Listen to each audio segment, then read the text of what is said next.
It's a very sort of unfortunate, dark side of this community. It's a crime like no other. Car parts and body parts everywhere. Unnecessary devastation.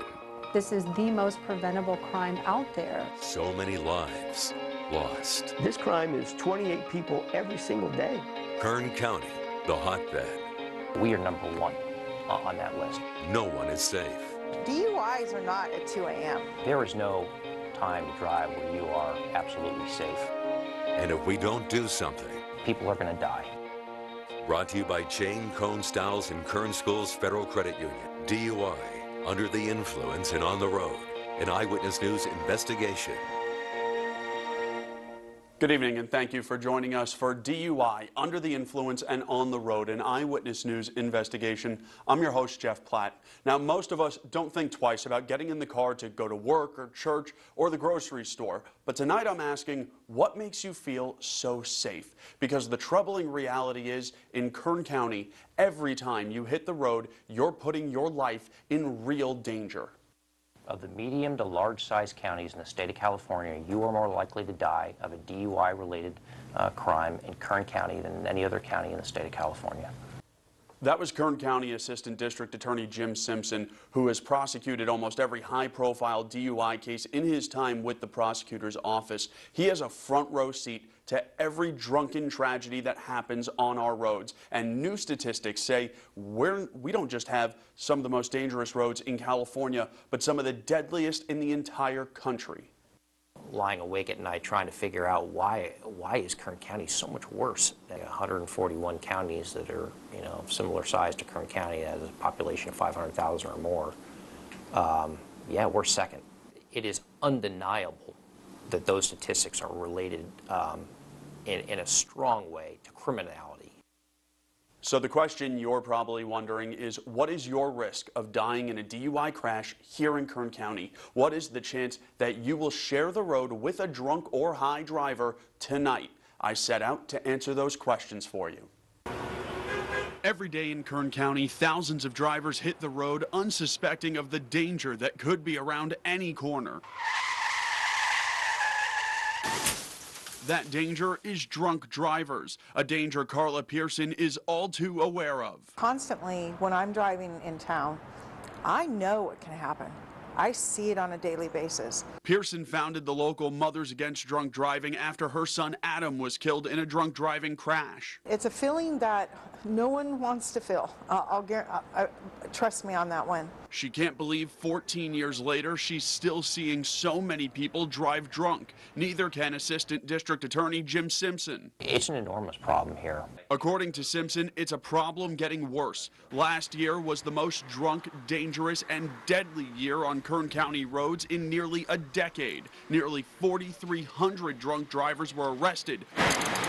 A drop in the bucket, says Simpson. That is such a small fraction of the number of DUI drivers that are actually out there. So just how many drunk drivers are out there with you? I set out to answer that very question. Taking data from the DA, CDC, DMV, and Census Bureau, I built this equation. By my math, during the lunch hours, you're sharing Kern's roads with 15 drunk drivers. And at any given moment in the peak hours of midnight to 3 a.m., there are 77 drunk drivers on Kern's roads. Each one of them a tragedy waiting to happen. When the driver of that vehicle ultimately loses control, people are going to die. And those deaths aren't pretty. When you arrive at a scene like that, the first thing that you're likely to say to yourself is that there's no way this could actually be a vehicle crash. It must be a plane crash or something, because you're seeing car parts and body parts everywhere. Unfortunately, Simpson is seeing more and more of those crashes every year. You are more likely to die of a DUI-related crime in Kern County than any other county in the state of California. So now that you know how real this problem is and how badly it is plaguing Kern County, the question Simpson and Pearson have for you is, do you really think this can't happen to you? Why would you want to take that chance? Isn't your family important to you as well? Because what would your family do without you?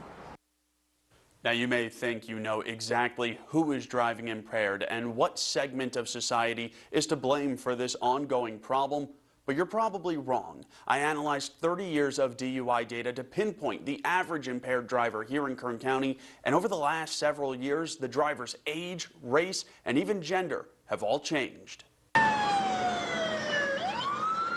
Everybody knows that this crime is dangerous. Everybody does. Drunk driving is a choice plaguing Kern County, a choice Assistant District Attorney Jim Simpson says is as bad as planning a murder. You're not driving a car, you're loading a weapon. Still, every day, a lot of people choose to have a few drinks and load that weapon. They have absolutely no idea of just how many DUI drivers are out there on the roads with them. On average, every day in Kern County, 11 of those people are caught and arrested. So what do those people look like? Who are the people choosing to make our communities and our roads dangerous places? Looking at decades of Kern County DUI data, we can say the average drunk driver is young. Since 1992, drivers 18 to 30 have committed more DUIs than all other age groups combined. We can also see most drunk drivers are men. Since 1986 in Kern County, 86% of drunk drivers were men. However, recently, women are catching up. Since 2011, women have been arrested in 20% of DUIs.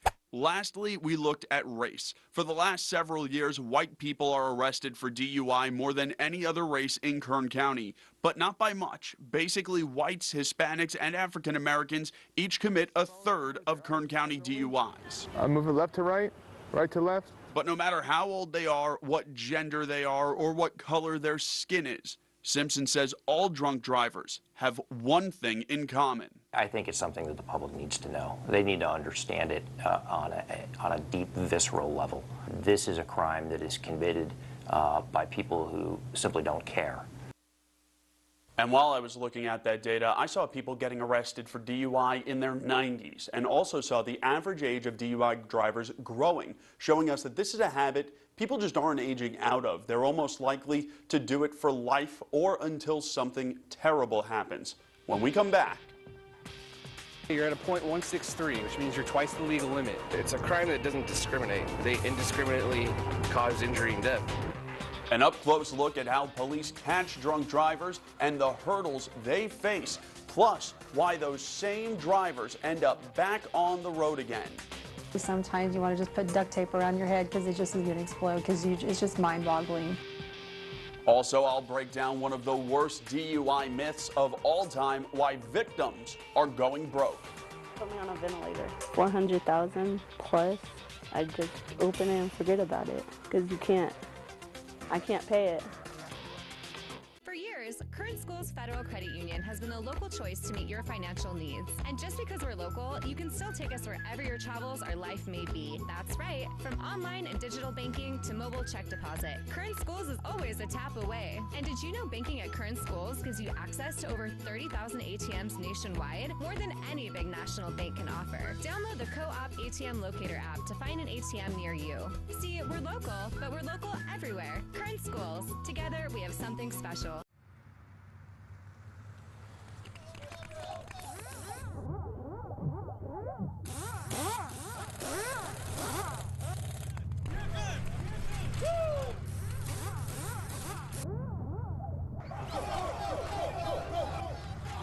You probably don't need a full team of professionals all the time, but if you get injured in an accident, you do. Chain Cone Styles, the team of lawyers you need when it matters most.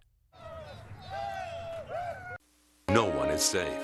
DUIs are not at 2 a.m. There is no time to drive where you are absolutely safe. And if we don't do something, people are going to die. Brought to you by Chain Cone Styles and Kern Schools Federal Credit Union. DUI, under the influence and on the road. An Eyewitness News investigation. And welcome back to this Eyewitness News investigation, DUI under the influence and on the road. As I showed you before the break, drunk drivers are everywhere in Kern County, and data suggests for most, driving drunk is a habit. They've done it before, and they will do it again. Here's the issue. In California, a drunk driver gets a second chance, a third chance, and in many cases, a fourth chance before they ever do real jail time. In between those chances, they're on the road with you. 6 years ago, husband and father Taylor Embry left the house for work. It was the last time he'd ever see his wife and son again. As Taylor drove down Comanche, he was hit by a drunk driver. He was going 90 miles an hour through a corner and never even applied his brakes when he hit Taylor head on. Taylor's wife, Brittany, recalled the tragic day for me. This man in like the big corner leather jacket walks in, and he had Taylor's driver's license clipped on his clipboard and just said, "Your husband's been killed by a drunk driver."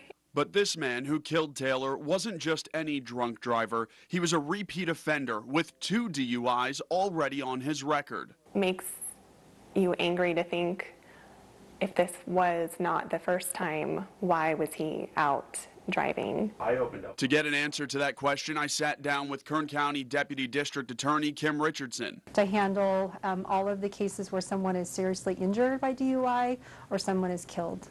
According to Richardson, cases like Taylor's are far too common. She blames state laws, which allows someone to get 3 DUIs before they get a felony, and even then, they aren't seeing jail time. A lot of times with 4th-time DUIs, even if it's a felony, they still will do work release, which is like picking up trash, things like that. They're not really spending any time in custody.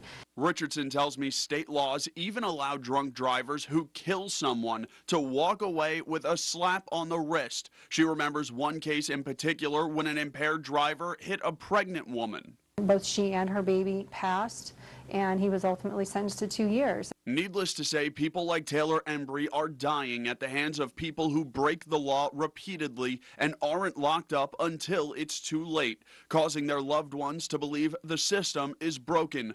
But what do those in charge of the system think? I would hope that Sacramento would be listening. I just don't know if that's a reality, given that the state of our state is they are trying to remove people from the prison population and allow people to get out. So while the criminals continue not to pay for their crimes, the victims do pay. In Taylor's case, the ultimate price, leaving his wife untrusting of the system, and without hope things will improve, which is why she wants lawmakers to remember this about every drunk driver they set free. It's really like playing Russian roulette, and it's only a matter of time. And here's an example of a matter of time catching up to a habitual drunk driver. Vincent Marioki killed Raylene and Reagan Sorensen, a mother and daughter from Taft, on his 4th DUI. Last month, 2 years after the deadly crash, Marioki was found guilty of second-degree murder. Now, the reason why Marioki was convicted for murder or even charged with murder can all be traced back to one Bakersfield woman. You saw her earlier in one of my other segments. Carla Pearson, she took her pain and turned it into action to help families like hers get justice. Every day in the United States, 28 people are killed by a DUI driver. 17 years ago, Carla Pearson's son, Adam, was one of those 28. I couldn't fix the crash. I couldn't fix having Adam come back. I couldn't fix anything there. But Pearson found something she could fix. The laws that allowed someone with 3 DUIs to kill her son on their 4th DUI. The system had just allowed it to just continue to happen over and over and over again. Carla's effort created these 3 sentences, the Watson admonition, read to every DUI driver in California. It says in part, if you continue to drive while under the influence of alcohol or drugs or both, and as a result of that driving, someone is killed, you can be charged with murder. I think most individuals don't naturally equate the crime of driving under the influence with murder. Assistant District Attorney Jim Simpson will tell you Watson is a massive help to put DUI drivers in prison because their signature is proof that they know what they're doing is wrong. Not only is he aware of it because everyone is aware of it, but he's aware of it because he signed it under penalty of perjury, or because a judge read him the admonition the last time. According to Simpson, the admonition is the reason so many DUI drivers are charged with murder. The document gives prosecutors a confidence that has provided a path to justice for hundreds of California families. But Carla Pearson says it's done even more than that. You know, we talk about how many families did the law help. We need to go look at it even in a different way. How many lives did we save? Pearson believes when people learn they can be charged with murder, it scares them straight. She knows for a fact her work has put many drunk drivers behind bars. But that is not enough. Carla is saving lives, and there's still so many that still need saving. I'm just never going to give up. I'm going to be an old lady in a walker, and I'm still fighting this fight because it's just close to my heart. It's important. So now that we've explained why DUI drivers, even repeat offenders, are allowed on the road over and over again, let's take a look at the people trying to catch them. I rode along with a Bakersfield police officer on the night shift, and even though we caught a drunk driver, the question you should be asking is how many did we not catch? 1-2, 10-10. My job as a traffic officer is to keep the road safe. Traffic officer Robert Tayo works the overnight shift. Every night he drives the streets of Bakersfield searching for drunk drivers. Sometimes it's like finding a needle in a haystack. There's thousands of drivers on the road at any time, and it's just a matter of pulling over the right car and trying to prevent that next tragedy. Other times it's like shooting fish in a barrel. I've had to arrest 6 people for DUI, and that's in one 10-hour shift. On the Wednesday I rode with Tayo, it was a haystack night. White Chevy SUV. After a few hours, we found this vehicle. Jeez. The driver slammed the brakes when we pulled him over for getting on the road with his headlights off. I got a question for you. How much have you had to drink tonight? No. Nothing? Okay. Can I see an additional unit in code 4? While we waited for backup, I asked Tayo if he believed the driver. I smell the alcohol. He's got red eyes, slurred speech. He won't make eye contact, stuff like that. Once the other officers were on scene, the tests began. I want you to lift that leg 6 inches off the ground in front of you. What I'd like you to do is follow the tip of my pen with your eyes and eyes only. Don't move your head. Heel to toe down an imaginary line without stopping. The driver didn't follow Tayo's test instructions, nor does he display tremendous balance or coordination. So we moved to the next test. Keep going, blow harder, blow harder, blow The breathalyzer. Blow harder. Okay, you're at a .163, which means you're twice the legal limit. You're currently under arrest for DUI. The driver is arrested. This is one of the good outcomes. Every DUI that I arrest that's just out driving around, who knows what could have happened? They could have hurt themselves, another.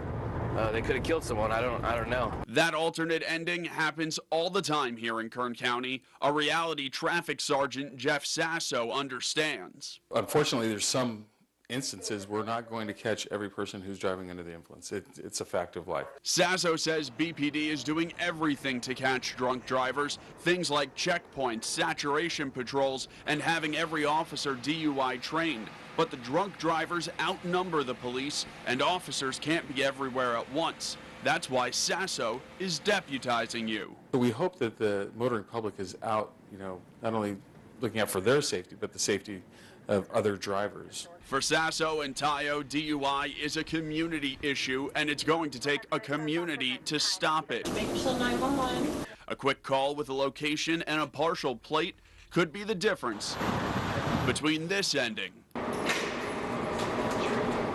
and this ending. Now, from the time we pulled that driver over to the time we got him to booking was about 2 hours. Testing a driver for DUI is already a long process, and it keeps getting more complicated. Also, keep in mind, these days, cops aren't just looking for drunk drivers, but drivers who are high on drugs, too. So this year, BPD added a very important tool to help them do that. During a recent DUI checkpoint, the Bakersfield Police Department showed us some new tech. The Draeger Drug Test 5000. The Draeger is one of 2 the department got for free to be in a pilot program. The machine just needs a small sample of spit, and then it detects the presence of certain drugs. Amphetamines, opiates, cocaine, benzodiazepines, cannabinoids, and methadone. The Draeger does it all. But there is something it doesn't do. What this machine absolutely does not do is tell us if somebody is high or the level of the drugs. This means officers, just like when they use a breathalyzer, will still need to do all of the standard sobriety tests for drivers they test with the Draeger. But now, instead of waiting for blood or urine tests to come back from the lab, police can know on the spot what drugs a driver has in their system. So now you've seen the law enforcement side and the court side of the issue. But what if I told you for victims that's just the beginning? When we return. She's got massive medical bills and little to no insurance to cover those bills. And that is oftentimes the new normal for victims in a DUI accident here. I destroy the DUI victims get rich myth. Plus, I'll show you the only immediate solution to preventing impaired driving. It's going to take them waking up and seeing that and deciding one day that we're not going to put up with it anymore.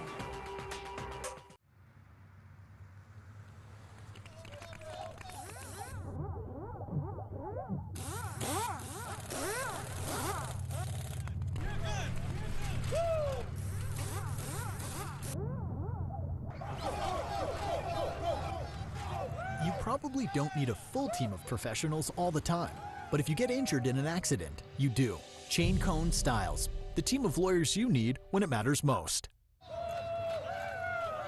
Kern Schools Federal Credit Union is here to be your lifelong financial partner. So while your financial life may start out with a Rocky Raccoon account, as you grow, we'll be with you every step of the way. From your first car and everyone thereafter, to investing in your family's future, to buying that special house you'll call home, Kern Schools is here to help. And if you live in Kern County, then you can bank with us. See, we're local just like you, so what we accomplish together benefits our entire community. Kern Schools, together we have something special. No one is safe. DUIs are not at 2 a.m. There is no time to drive where you are absolutely safe. And if we don't do something, people are going to die. Brought to you by Chain Cone Styles and Kern Schools Federal Credit Union. DUI, under the influence and on the road. An Eyewitness News investigation. Welcome back once more to this Eyewitness News investigation, DUI, under the influence and on the road. It's a popular myth. Many people believe the victims of DUI crashes go to court and get rich. Not only is this not true, it's miles away from the truth. A combination of old insurance laws, minimal enforcement of those laws, and rising costs of medical care have created a new normal where DUI crash victims who don't pay with their lives end up paying in cash. September 12th, 2014 started off a great day for Ashley Hampton. She was getting ready for her first day at Ridgecrest Regional Hospital. It was the next step towards her dream job. They were going to pay for my schooling to become an RN. But the day that started with so much promise ended in disaster. First day we were moving, first day of my new job, first day of the car payment, and I never made it.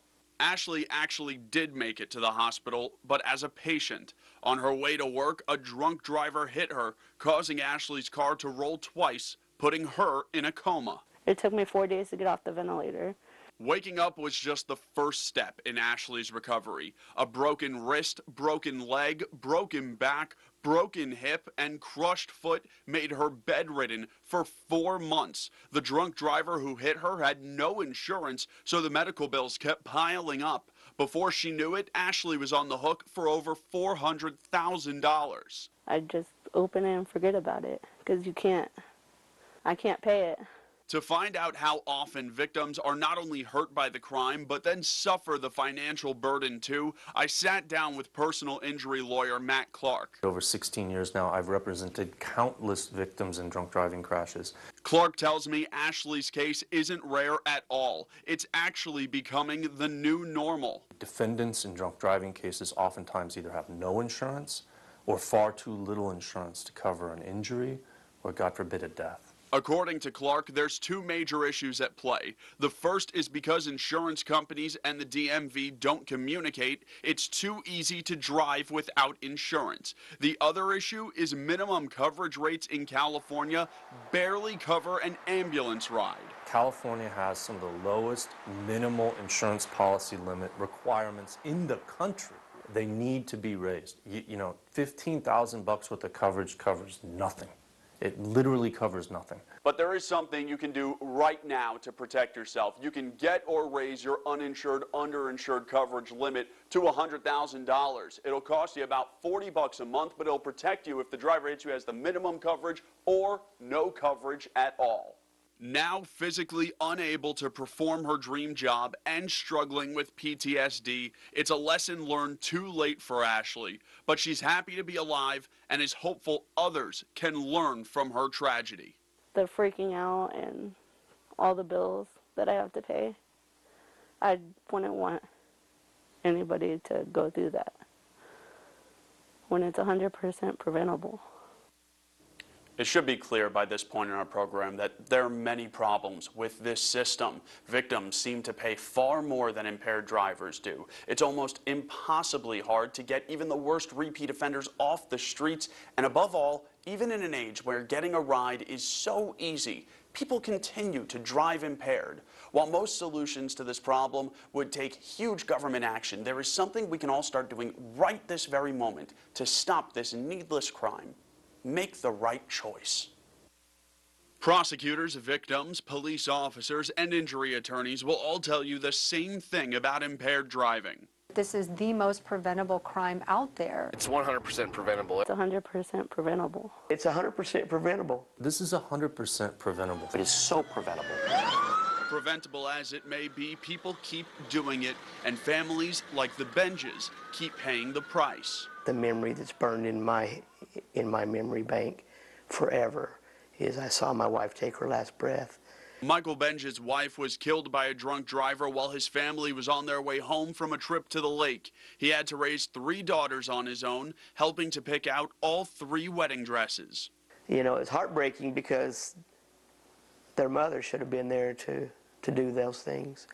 And just by some really awful choices, that was taken away forever. So what can we do to prevent more stories like Benje's? Many suggest stiffer penalties, forcing impaired drivers to do serious jail time. But prosecutor Kim Richardson says that's unlikely. The state of our state is they are trying to remove people from the prison population and allow people to get out. If DUI drivers aren't going to jail, the general public needs to be protected in another way.